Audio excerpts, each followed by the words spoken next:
In this video, we're going to look at how to express algorithms.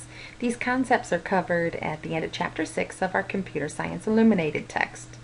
Two tools that can be used to express algorithms are pseudocode and flowchart. Looked at flowchart in the last presentation, and the advantage of flowcharting is you can visually see the path that the logic is following. Not so with pseudocode.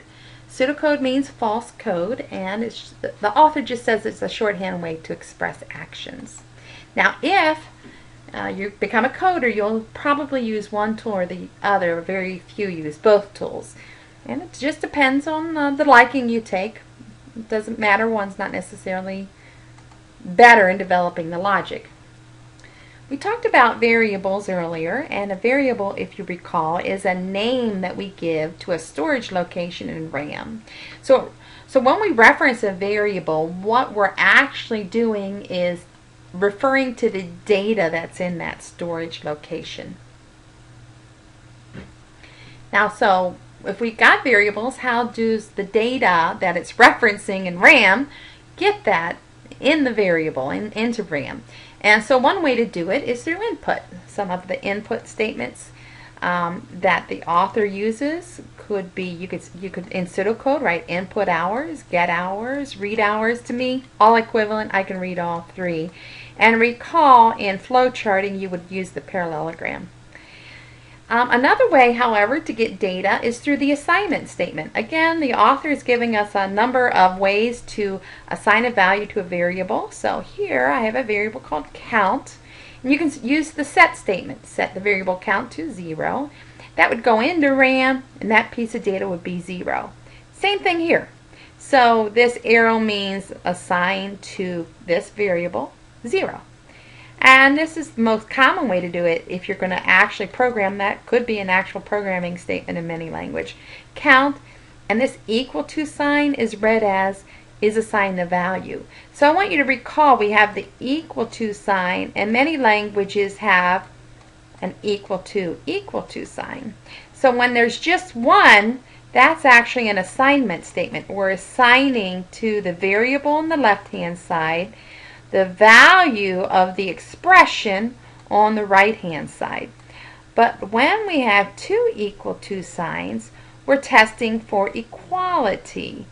And when you're testing for equality, that's a relational operation, the same as greater than is, less than is. So when you're testing for equality, the result will be a true or a false.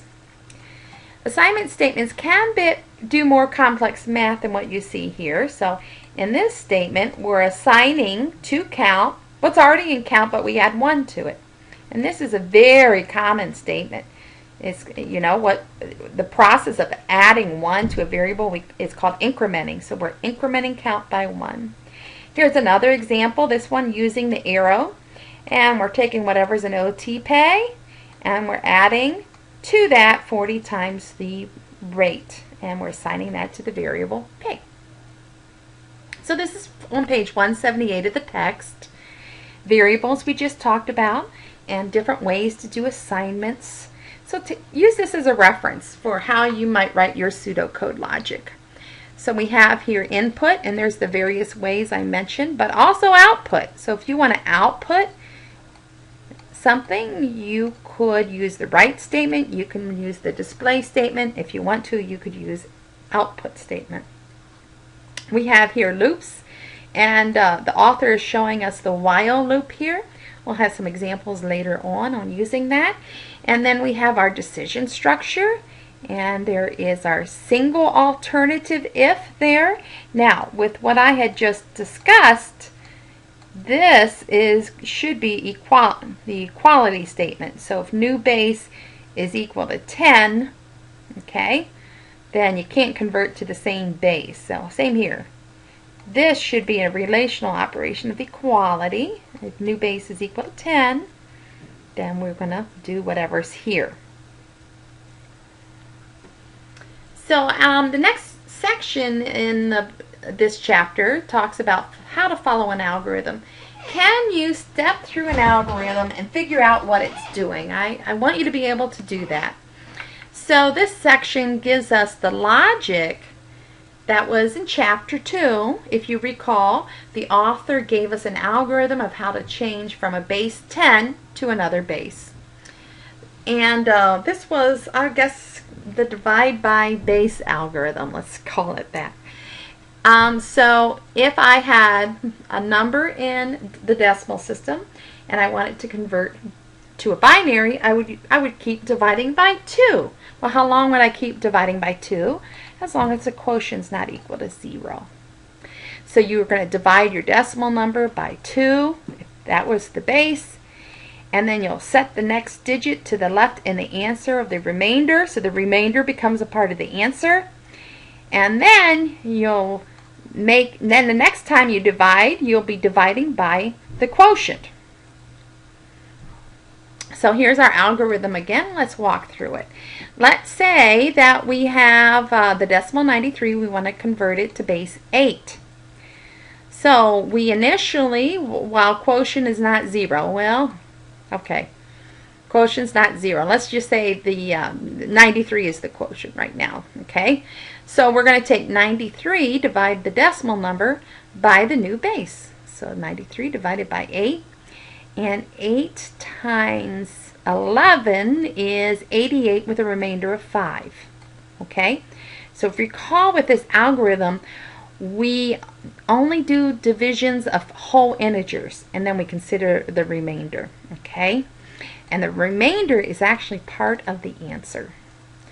So 8 times 11 is 88, and then 5 more takes us to 93. So the quotient is 11, the remainder is 5, and this step says set the next digit to the left in the answer of the remainder. Well, there's no digits yet in the answer, so we put a 5 here. Now the next step says set the decimal number to the quotient. Well, the quotient is 11, so that is going to be used as our decimal number. Well, first let's loop up. While the quotient is not 0, well, the quotient is 11, divide the decimal number. Remember, decimal number is now 11 too, by the base. 11 divided by 8 is, well, 8 times 1 is 8. And to get to 11, I need to add 3 more, so the remainder is 3. Okay, so that remainder here in this step, set the next digit, is the next to the left digit. Okay. Set the decimal number to the quotient. Well, the quotient's 1. Okay. I loop back up. Quotient is 1, not 0. Divide the decimal number by the new base. So 1 divided by 8 is 0 times 8 is 0 with a remainder of 1. And that becomes then, in this step, we'll put it in there. And we'll set the decimal number to the quotient. But when we come up, the quotient is now 0. And that forces us to exit the loop. As written, this could not be a computer algorithm, because how did we know what the quotient was here? We don't know the quotient. How do we know what the decimal numbers? We're missing our input, we're missing our output. Programs consist of input, process, and output. We got this process step, great, but for a computer program, got to get the inputs and the outputs in here. Okay, so the variables we will need looking at this is we're going to need that initial decimal number. And then how do I know what we're dividing by? How do I know we're dividing by 8? So there's going to be a variable holding that, because this one algorithm can be used by many different bases. Okay. I could be converting it to binary, then the base would need to be 2. So that's something I'm going to input. The user inputs the decimal number, the user inputs the new base. The quotient, I could probably calculate that, so that's not going to be input.